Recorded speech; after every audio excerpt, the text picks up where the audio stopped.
Olá, meus amigos, a graça e a paz do Senhor Jesus, e aqui que estamos nós para dar sequência à série Sete Pecados Capitais, hoje falando sobre a ira. É o quarto pecado capital nessa lista que nós começamos.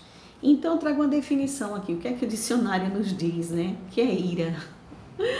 Então, a definição é intenso sentimento de ódio, rancor, dirigido a uma ou mais pessoas em razão de alguma ofensa, insulto, etc.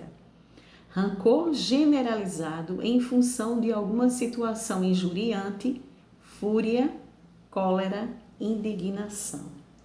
Esse é o sentimento de ira.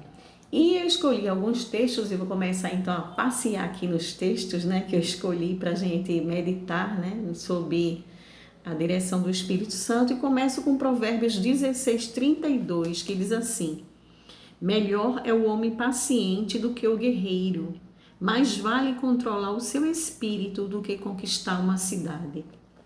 Olha só, que interessante, né? Mais vale o homem paciente do que o guerreiro, e o que controla o seu espírito do que o que conquista uma cidade. Então, essa coisa do autocontrole, porque a ira, o que é que a ira produz? A ira, ela produz uma reação, né? Quando você, segundo essa definição do dicionário que a gente viu, né? O que é que esse sentimento de indignação, de injúria por alguma ofensa que a gente recebeu?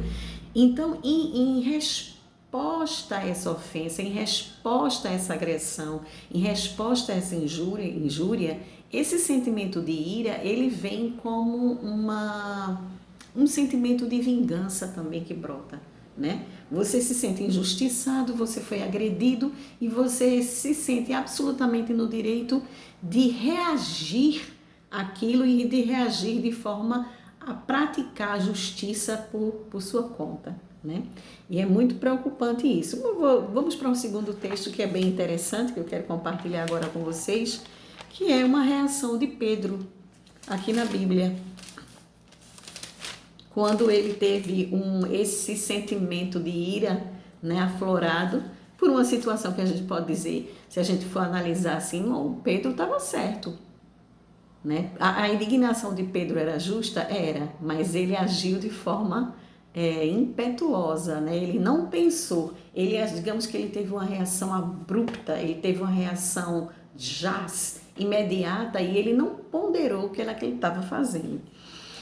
E o texto que eu vou ler nessa versão que eu quero dizer, o livro de João, né, dos 4 evangelhos sinóticos que eles narram, mas eu gostei mais dessa narrativa de João, no capítulo 18, que diz assim: tendo terminado de orar, Jesus saiu com seus discípulos e atravessou o vale de Cedron.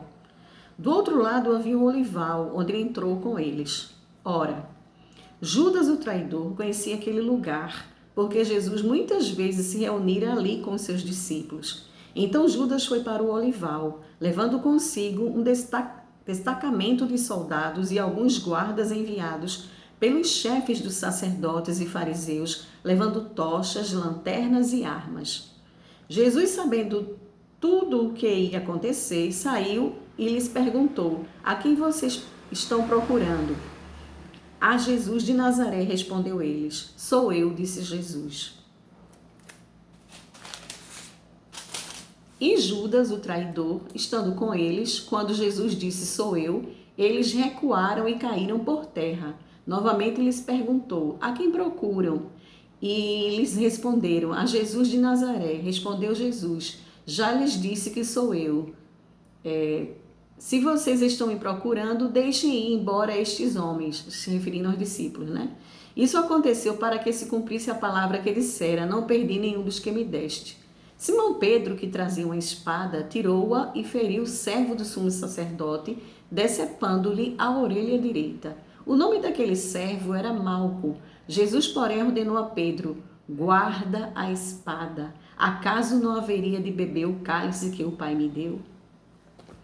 Então, veja bem, né? Jesus Pedro teve aquela reação, né? Claro, você está vendo o seu mestre ali, que você ama, pessoa que só pregava o bem, que só fazia o bem, e de repente vem um bando de soldados e vem para prender Jesus, além do que aquele traidor que estava ali naquele meio, né? Entre eles também, que era o Judas. Pedro ficou indignado, mas a reação de Pedro foi, né, o problema. É muito difícil a gente viver nesse mundo sem a gente se irar, né? Porque a gente está numa vida, um mundo caído, num mundo que jaz no maligno, num mundo que você, todo dia que levanta, você é desafiado a viver o cristianismo real que Jesus quer para a nossa vida, com moderação, com temperança, com paciência, com longanimidade, né? Longanimidade quer dizer um longo ânimo, um pavio gigante, né? E muita gente não tem sequer pavio. Então, assim, Pedro era essa pessoa assim, impetuosa, né? Que ele, quando o sangue subia, ele tinha que agir e agir com violência. Então, ele pá na orelha do soldado. E Jesus diz: não, Pedro, não é assim, meu filho, não é assim. Eu tenho uma história para cumprir, eu vim para cumprir um propósito, e se Deus está permitindo tudo isso, esse propósito ele tem que ser realizado na minha vida, né? E eu não beberia o cálice que o Pai preparou para mim. E aí Jesus colocou aquela orelha no lugar. Então, a ira é esse sentimento perigoso, um sentimento que a gente pode, num momento de fúria, num excesso de fúria, num momento de muita raiva, cometer crimes dos quais você pode vir se arrepender amanhã, né? Você pode cometer crimes que podem manchar a tua honra, que podem ferir a tua dignidade, que podem te estigmatizar para sempre, né? Então a gente tem que pensar muito antes de agir. E eu também trago esse texto agora de Efésios capítulo 4, verso 26, que diz assim: quando vocês ficarem irados, não pequem, apaziguem a sua ira antes que o sol se ponha e não deem lugar ao diabo. Olha quem é que faz a gente se irar. Se liga, né? Pega a dica aí. Quem é que faz a gente se irar? Por isso que a nossa luta não é contra carne e sangue. A nossa luta não é contra as pessoas. A nossa luta é contra toda uma situação no reino espiritual que se manifesta para tirar a gente do eixo. Então, veja que o texto não está dizendo não fique irado nunca, porque isso é impossível. Como é que a gente pode viver num mundo desse, como já falei, num mundo caído, num mundo que jaz no maligno, num mundo com tantas pessoas diferentes, com tantas situações diferentes, com desigualdades sociais, com crise financeira, com discriminação, com tanto ódio, com tanta intolerância religiosa, com tanta intolerância em todas as esferas, né? Por isso que existem tantos grupos aí agora, tantas organizações, tantas ONGs, tanta gente se mobilizando para defender os seus direitos, né? As associações, né? As ONGs, enfim, porque é isso, é muita intolerância em todos os níveis. Então, como é que a gente vai viver num mundo desse sem se irar? É claro que a gente vai se irar. Em algum momento, o pavio também, por mais longo que seja, um dia ele queima todo, né? E a gente vai ter esse momento de ira. Agora, o que a palavra de Deus está dizendo não é para que a gente não se indigne, que a gente não ire, que a gente não nos ire. O que a palavra está dizendo é o seguinte: quando vocês ficarem irados, não se ponha o sol sobre a vossa ira. Não deixe que isso aí, que essa ira vire um sentimento de mágoa e que isso vá produzindo doenças na alma, que isso vá produzindo patologias, que isso vá produzindo sentimentos ruins, porque um abismo chama outro abismo, você começa a se irar, daqui a pouco você está com mágoa, daqui a pouco você está estressado, seu pavio já queimou todo e você está vivendo assim que é tanta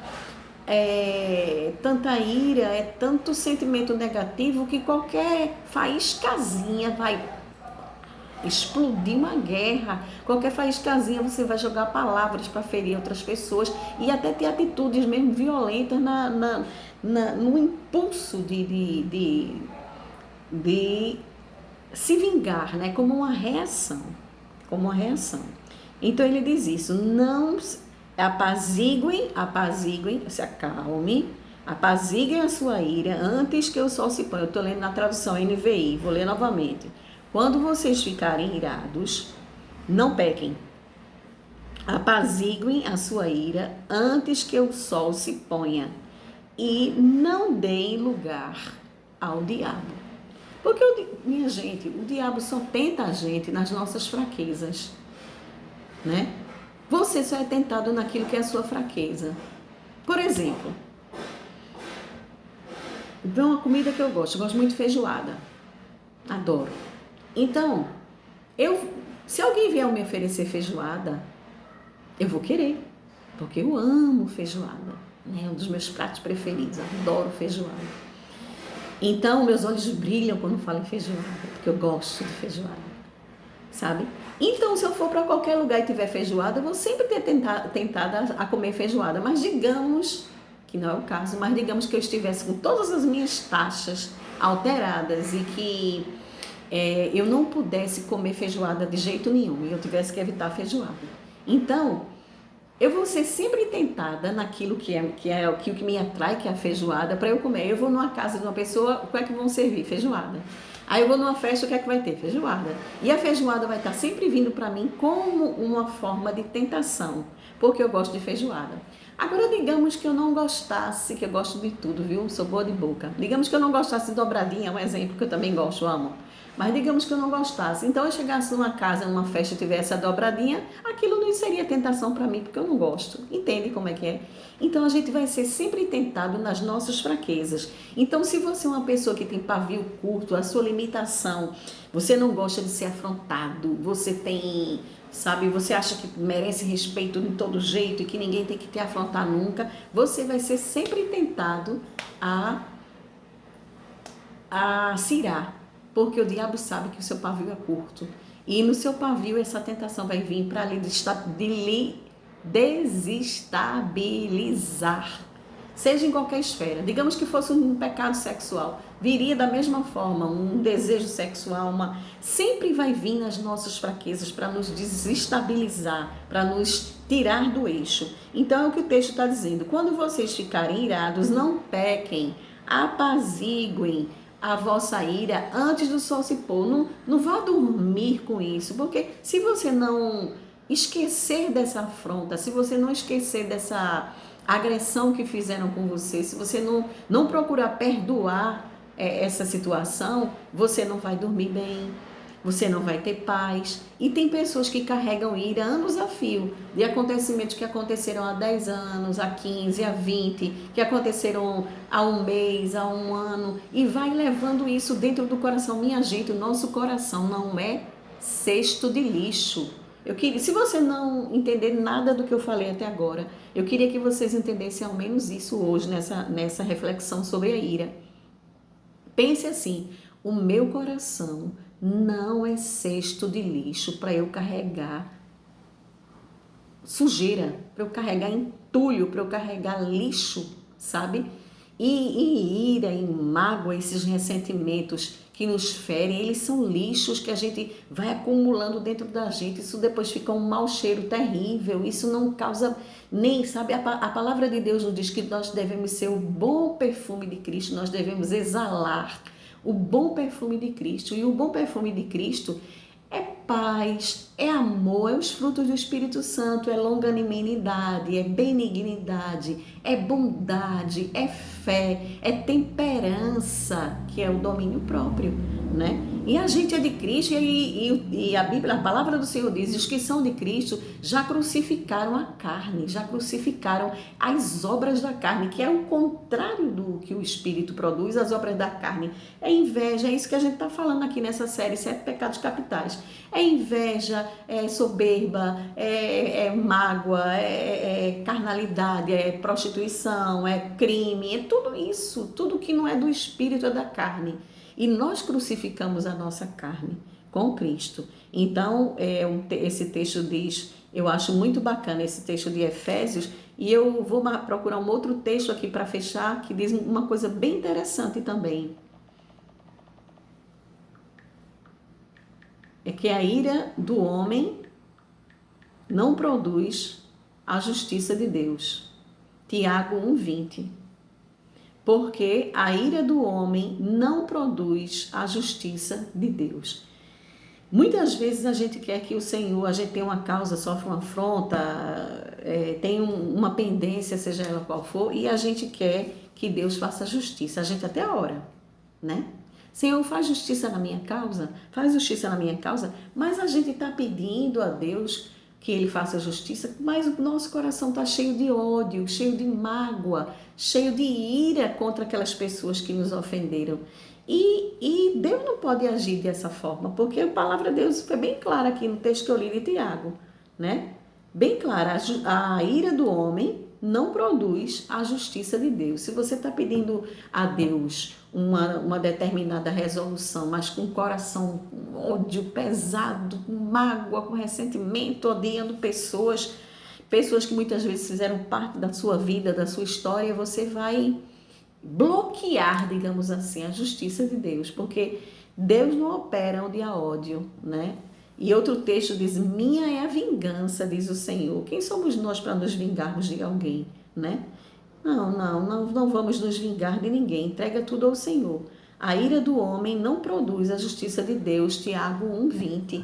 Então que a gente abandone a ira, né? Nosso Senhor, Ele nos convida à paz, a um espírito manso, quieto. Eu sei que é difícil, porque como eu falei, nem todo mundo tem um pavio longo, né? Mas esse pavio longo, quem nos dá é o Espírito Santo. Porque, meus irmãos, todos nós mesmos, nós não temos nada. Nós somos miseráveis, pobres, cegos, nus, pecadores, né? Nós não temos nada de bom em nós. Eu gosto de uma canção que diz: se tu olhares, Senhor, para dentro de mim, nada encontrarás de bom, mas um desejo eu tenho de ser transformado. Preciso tanto do teu perdão, dá-me um novo coração, dá-me um coração igual ao teu, meu mestre, dá-me um coração igual ao teu, coração disposto a obedecer, cumprir todo o teu querer. Dá-me um coração igual ao teu, ensina-me a amar o meu irmão, a olhar com teus olhos, perdoar com teu perdão, enche-me com teu espírito, endireita os meus caminhos. Ó Deus, dá-me um novo coração, dá-me um coração, e por aí vai. Então é isso, né? De nós mesmos, eu, Magda, não tenho nada. Ninguém tem. Nós não temos nada. O que eu estou oferecendo aqui para vocês é o que eu recebi de Deus e transfiro, né? A gente só pode dar o que a gente recebe, o que a gente tem. Então eu recebo de Deus e transfiro. Esse é o meu objetivo com essas pequenas reflexões que faço. Então, o que é que o Senhor tem me dado? Paz, amor, paciência, perdão, eu vou transferindo. E é o que Ele tem para nos ensinar aqui com a sua palavra. Do Senhor vem todas essas bênçãos. Então, que a gente aprenda a entregar o nosso coração a Deus e dizer isso. É bonito quando a gente reconhece: se tu olhares, Senhor, para dentro de mim, eu não tenho nada de bom, mas eu tenho um desejo. E o desejo que eu tenho é de ser transformado, é que o Senhor nos dê um novo coração, porque a ira do homem não produz a justiça de Deus e nós fomos chamados para a paz. Amém? Vamos orar agradecendo ao Senhor por mais uma pequena reflexão. Paizinho, Pai de amor, Senhor, como é bom te chamar de Pai, como é bom saber que somos teus filhos. E se somos filhos, Senhor, nós podemos herdar não só as riquezas da tua glória, de bênçãos, de saúde, de prosperidade, mas a gente pode herdar, Senhor, as bênçãos do sofrimento, as bênçãos da humilhação, as bênçãos do perdão, a bênção da paciência, a bênção de ter um pavio longo, Senhor, de ter um coração contrito, de saber, Pai, que os mansos herdarão a terra e se deleitarão na abundância de paz. Que a ira, Senhor, a ira ela só nos destrói. A ira é como a gente querer beber veneno achando que vai matar o outro e a gente está se matando, está se destruindo. Daqui nessa manhã, Senhor, nesse dia e outros dias que pessoas irão ouvir essa reflexão, que eles entendam, Senhor, que a ira é uma obra da carne, que a ira é um pecado terrível e que a ira não produz, Senhor, a tua justiça. Que a gente possa entregar, Senhor, as nossas dores no teu altar, as nossas necessidades, as nossas injúrias, as nossas ofensas, aqueles que nos magoaram, Senhor, eles são teus também e que a gente possa perdoar, para que a gente possa ter uma vida sóbria, uma vida justa, uma vida reta, uma vida que agrade a Ti, Senhor. Faz isso por nós, em nome de Jesus. Amém. Beijo enorme no coração. Tchau, tchau. Até a próxima reflexão, continuando os 7 pecados capitais. Tchau, tchau.